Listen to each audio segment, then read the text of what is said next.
host yang ganteng sama cantik ini. Perkenalkan, nama saya Nabil Sofwan Kriswan dan rekan saya. Halo Sobat Tori, perkenalkan nama saya Felicia Tri Sabrina Maharani. Kita dari kelas 11 7. Kalian pasti penasaran ya, kita hari ini membahas materi apa sih? Kita hari ini akan membahas materi tentang sejarah kolonialisme zaman dulu nih Kang. Kolonialisme, kalau dipikirin sama saya mah, kolonialisme membunuh pada masa penjajahan. Betul banget Kang, masa penjajahan di mana ada 4 negara besar yang sangat berpengaruh, yaitu 4 negara itu tuh menguasai ekonomi, politik, budaya, sama sumber daya alam tuh Sobat Tori. 4 negara itu apa saja sih? Seperti Portugis, Spanyol, Inggris, dan Belanda kan? Iya betul banget, 4 negara itu yaitu tadi yang disebutin sama Kang Nabil ya Sobat Tori. Nah tapi nih Kang Nabil ngomong-ngomong tuh aku tuh lagi penasaran banget sama negara Portugis. Ya sama deh. Aku tuh penasaran sama karakteristiknya nih Sobat Tori. Terus ada penasaran juga sama wilayah jajahannya, sama yang terakhir apa? Aku penasaran banget sama tokoh-tokohnya. Iya betul banget, tokoh-tokohnya itu sangat berpengaruh gak sih Kang sama kolonialisme negara Portugis ini. Tapi kalau misalkan kita ngobrol berdua aja, garing gak sih? Kayak cuma wawasannya cuma ini itu doang gak sih? Ini kita udah ada tahu nggak sih? Iya betul juga ya. Kita udah ngundang gak sih yang itu tuh, yang 2 kakak ganteng sama 1 teteh cantik. Ya. Bangga aja gak sih Kang? Sini Sobat Tori. Halo Kak Teteh. Gimana nih kabarnya Kak Teteh? Alhamdulillah ya, baik sekali. Alhamdulillah. Sobat Tori penasaran sama akan teteh yang tadi sama kacang ini? Aku juga penasaran. Coba kalian perkenalan dulu. Oke, halo Kak dan halo Sobat Tori, perkenalkan nama saya Dewi Febrian Septiani dan teman saya. Kenalin nama aku Rizky Hermawan. Wah, ini emang Teteh yang bilang ini sangat cerdas dan sangat pintar nih Sobat Tori. Akan Teteh pada pembahasan dari podcast kali ini adalah mengenai kolonialisme negara Portugis. Akan Teteh udah tahu mungkin ya tentang negara Portugis. Nih sebelumnya aku tuh pengen penasaran banget sama karakteristik dari kolonialisme negara Portugis. Boleh gak sih sama Teh Dewi dijelasin? Soalnya yang aku tahu tuh kayak karakteristiknya tuh kayak ada militernya sama penyebaran agama. Tapi aku pengen tahu lebih lanjutnya gitu. Boleh Teh Dewi dijelasin untuk juga Sobat Tori dimengerti? Ya boleh, benar sekali ya Teh. Nah, ada militer dan juga penyebaran agama. Tapi sebelum ke situ, mari kita bahas dulu ya Sobat Tori dan anak Teteh ya latar belakang mengenai penjajahan Portugis itu bagaimana ya? Latar belakang itu sangat penting banget ya dalam kolonialisme.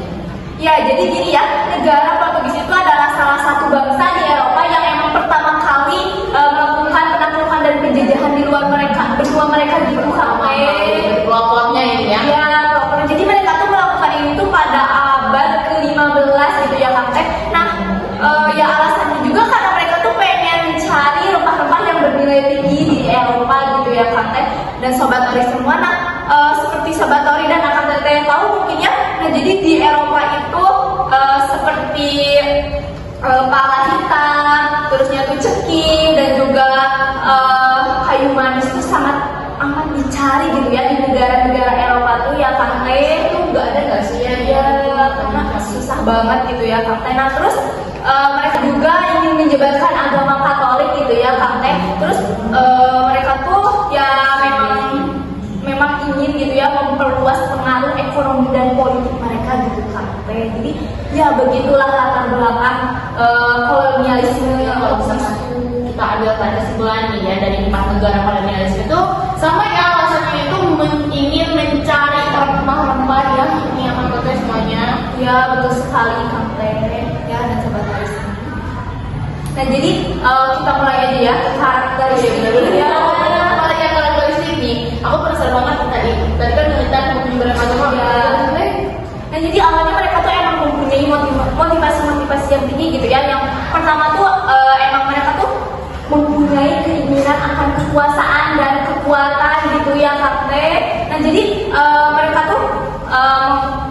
tuh menginginkan gitu ya jalur perdagangan ke timur yang baru gitu Kang Teh. Nah terus mereka tuh melakukan itu ya emas, rempah-rempah, dan juga ya seperti yang Sobat Tori tahu, sumber daya yang lain juga sangat amat mereka cari gitu ya, Kang Teh dan teman-teman semua. Nah jadi mereka tuh ingin memperluas gitu ya wilayah kekuasaan, terus pengaruh mereka juga gitu ya di dunia. Nah terus yang kedua tuh mereka tuh ingin menyebarkan agama Katolik gitu ya, Kang Teh. Nah jadi mereka tuh mempunyai misi lah gitu untuk menyebarkan agama tersebut di wilayah yang memang udah mereka tuh taklukan gitu ya, Kang Teh dan Sobat Tori semua. Jadi mereka tuh memaksa untuk penduduk sekitar tuh memeluk agama Katolik gitu ya. Nah jadi mereka juga menaklukkan, terus nyata merebut gitu ya si budaya dan tradisi yang ada di sana gitu ya, Kang Teh. Terus yang terakhir mereka tuh mempunyai rasa ingin tahu dan eksplorasinya yang tinggi gitu ya, Kang Teh. Nah jadi Portugis ini tuh dikenal sebagai pelayan, jadi negara Portugis itu dikenal sebagai pelaut dan penjajah yang berani gitu ya, Kang Teh dan Sobat Tori semua. Nah jadi mereka tuh mempunyai rasa ingin tahu yang sangat besar akan dunia gitu ya, Kang Teh. Jadi mereka tuh ya pengen menjelajahi wilayah-wilayah yang baru mereka tahu gitu ya, Kang Teh. Itu kan sebagai ini ya, pelopor penjelajahan samudra juga ya. Iya, betul. Nah jadi dengan itu juga mereka tuh memang negara yang sangat pintar gitu ya. Jadi mereka juga mempunyai beberapa metode gitu Teh untuk ya melakukannya tuh ya Teh. Jadi ya metode khusus ya, negara khusus ini. Ya. Nah jadi seperti yang mungkin Sobat Tori dan Kang Teh tahu, kekuasaan militer mereka tuh di sana sangat amatlah kuat gitu ya. Jadi mereka tuh menggunakan kekuatan militer itu tuh untuk menaklukkan wilayah-wilayah lain gitu ya. Nah jadi mereka tuh membangun benteng dan dagangan di dunia gitu, Kang Teh. Terus ya mereka juga melakukan itu tuh untuk mengamankan wilayah mereka gitu ya, Kang Teh. Sangat aman, pintar, cerdas gitu ya. Cerdas banget sih negara khusus ini. Nah terus yang kedua itu ada diplomasi ya, Kang Teh. Jadi diplomasi di sini tuh, jadi Portugis itu diplomasi dengan untuk menjalin hubungan dengan penguasa lokal di sana di wilayah-wilayah yang memang mereka taklukkan. Terus mereka tuh seringkali lah menawarkan kekuatan militer dan juga perdagangan mereka gitu ya sebagai imbalan atas dukungan di penguasa lokal itu gitu ya, Kang Teh. Dan yang terakhir itu mereka tuh menggunakan metode perdagangan gitu ya, Kang Teh. Jadi mereka tuh membangun jaringan perdagangan di dunia ini gitu ya, Kang Teh. Nah, terus mereka tuh mengimpor barang-barang dari Asia dan juga Amerika Selatan gitu untuk ya diekspor ke negara mereka sendiri, yaitu negara-negara Eropa gitu ya. Banget dampak yang berpengaruh ke wilayah-wilayah yang emang mereka taklukkan gitu ya, Kang Teh. Nah, jadi yang pertama tuh mereka tuh emang merubah budaya dan sosialnya gitu ya, Kang Teh. Jadi di wilayah-wilayah yang memang sudah mereka taklukkan tuh sangat amat signifikan perubahan sosial dan budayanya gitu ya, seperti karena mereka tuh mengenalkan bahasa, agama dan juga budaya dan tradisi mereka gitu ya, Kang Teh. Jadi ya memang sangat berubah lah. Nah terus yang kedua tuh dampaknya tuh eksploitasi sumber daya ya, Kang Teh. Nah jadi Portugis tuh mengeksploitasi sumber daya alam yang ada di wilayah-wilayah yang emang mereka taklukkan ya, seperti emas, terusnya tuh rempah-rempah dan sumber daya lainnya. Nah itu mereka tuh dengan cara apa sih? Dengan cara melakukan tenaga kerja paksa. Ih, dari mana? Tenaga kerja paksa? Aku mau tenaga kerja paksa di negara Portugis. Ya, gak mau aku. Ya, takut sebentar lagi. Nah iya ya Teh. Nah terus dan yang terakhir yang sangat mungkin agak mengerikan gitu ya, mereka tuh mempunyai dampak perbudakan gitu, Kang Teh dan Sobat Tori semua. Nah mereka tuh itu terlibat dalam perdagangan budak transatlantik gitu, Kang Teh. Nah jadi mereka tuh menculik dan menjual orang-orang di negara Afrika gitu ya sebagai budak di negara Amerika Selatan Gitu ya, dimana perbudakan itu sangat melanggar norma manusia ya. Waduh, Ngeri gitu ya. Itulah Kang Teh.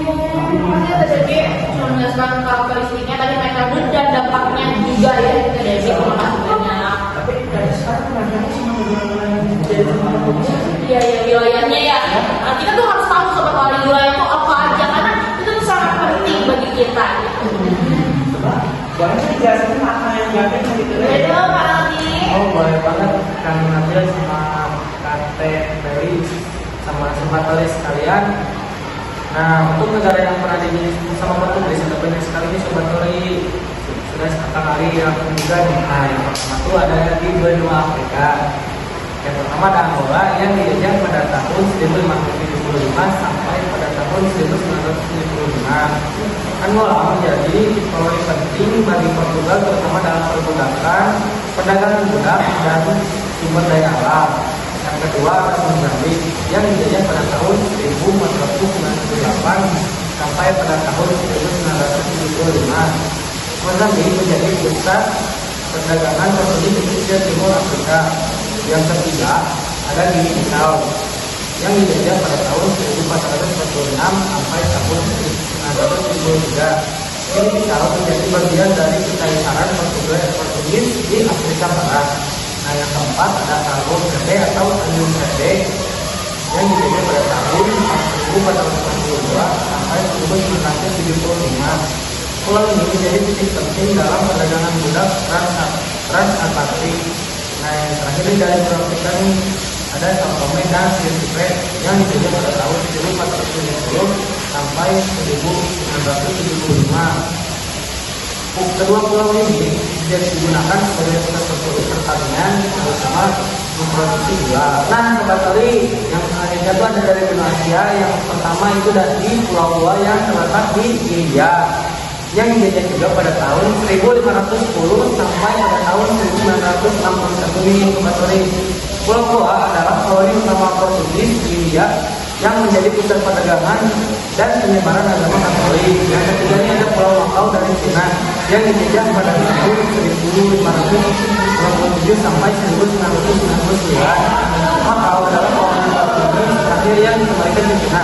Yang ketiga ini ada Timor yang dijajah pada tahun 1702 sampai tahun 1975. Timor dijajah oleh Portugal sebelum dianeksasi oleh Indonesia dan akhirnya merdeka pada tahun 2002. Yang terakhir ini dari Indonesia nih Sobat Tori, ada Malaka dari Malaysia yang dijajah pada tahun 1511 sampai tahun 1641. Nah, Pulau Malaka merupakan pusat perdagangan penting di Asia Tenggara sebelum diambil oleh Belanda. Nah, Sobat Tori, yang selanjutnya ini ada Amerika Selatan. Buat Kang Nabil nih, kalau Kang Nabil dengan Amerika Selatan tuh identiknya sama negara apa sih Kang Nabil? Amerika Selatan sebenarnya apa sebagai negara produsen kopi di dunia? Ya, Brazil itu kayak produsen kopi gitu ya. Ya, benar banget Kang Tete. Nah, Sobat Tori, Brazil pernah dijajah oleh Portugis juga pada tahun 1500 sampai 1822. Brazil adalah koloni terbesar dan paling penting bagi Portugis dengan ekonomi yang didasarkan pada pertanian terutama produksi gula dan kopi. Nah Sobat Tori, itu adalah sebagian yang pernah dijajah oleh Portugis. Sebenarnya masih ada banyak lagi, cuma kayaknya memang segini aja cukup. Ya dari Afrika ya, terus ada Asia, Amerika juga. Iya, ada 5 ya. Iya betul banget. Yang lebih dari dulu itu selalu ya. Oke, aku selanjutnya penasaran nih yang ditunggu-tunggu sama Sobat Tari, yaitu tentang Tokoh ya. ya benar tokoh-tokoh kolonialisme dari negara Portugis tentunya. Pengen dijelasin sama Kang yang ujung, boleh kasih ya tentang tokoh-tokoh yang sangat berpengaruh dalam kolonialisme negara Portugis. Boleh dong. Pasti akan Tete dan sobat-sobat tadi sudah penasaran kan siapa aja sih tokoh-tokoh yang berperan penting dalam kolonialisme masa Portugis. Nah jadi di sini saya akan menjawab rasa penasaran dari anak Tete dan sobat-sobat tadi. Nah jadi yang pertama itu ada Alfonso de Albuquerque. Dia adalah seorang pemimpin militer yang berperan penting di ekspansi Portugis di Asia pada awal ke-16. Nah yang kedua itu ada Francisco Serrao, yaitu adalah seorang penjelajah yang membuka jalur perdagangan rempah-rempah ke Maluku pada awal abad ke-16. Nah yang ketiga ada Antonio de Abreu. Dia adalah seorang komandan armada yang memimpin ekspedisi ekspedisi pertama ke Maluku pada awal abad pada tahun 1511 sampai 1512. Nah, yang keempat adalah John de Meneses. Dia adalah seorang gubernur di Portugis. Terus dia juga menjabat di Ternate Maluku pada tahun 1526 sampai 1527. Nah, yang terakhir nih ada Cristopher de Mendoza. Dia adalah seorang komandan militer Portugis yang berperan penting di dalam ekspansi Portugis di Asia Tenggara dan Maluku. Benar banget ya, ada 5 ya tadi. Ada tokoh yang sangat berpengaruh dalam kolonialisme negara Portugis ini. Ya, banyak banget gitu dan gue juga baca. Hari ini kita terima kasih pada Ramadhan sudah hadir dalam podcast hari ini memberikan ilmu yang sangat bermanfaat bagi saya tentunya dan sobat tadi dimanapun berada. Untuk mengakhiri podcast ini, kayaknya kita harus kasih kata-kata bijak nih buat sobat tadi dimanapun berada supaya tidak malas untuk belajar. Ya, belajar dimanapun. Banyak untuk dikasih kata-kata motivasi yang membangun untuk sobat tadi dimanapun. Oke, sobat yang semua, jadi kalian semua tuh jangan pernah yang melupakan sejarah karena sejarah itu sangat amat pentingnya untuk kalian semua dan sejarah tuh kalau kalian memang mindsetnya suka sejarah tuh pasti sejarah tuh sangat seru ya guys. Jadi nggak akan mengantukkan gitu ya sobat tadi semua. Sejarah itu penting ya. Selanjutnya kawan lagi. Nah, itu ada sejarah adalah cermin bagi masa depan. Wah, cermin bagi masa yang depan. Dengan mempelajari sejarah, kita dapat mencegah hal yang sama terulang kembali. Mencegah nilai sobat Bali. Wah, hari ini kita sangat berkasih banget ya dikasih ilmu nih yang gratis gitu dari alam PT. Dan kita semoga apa yang disampaikan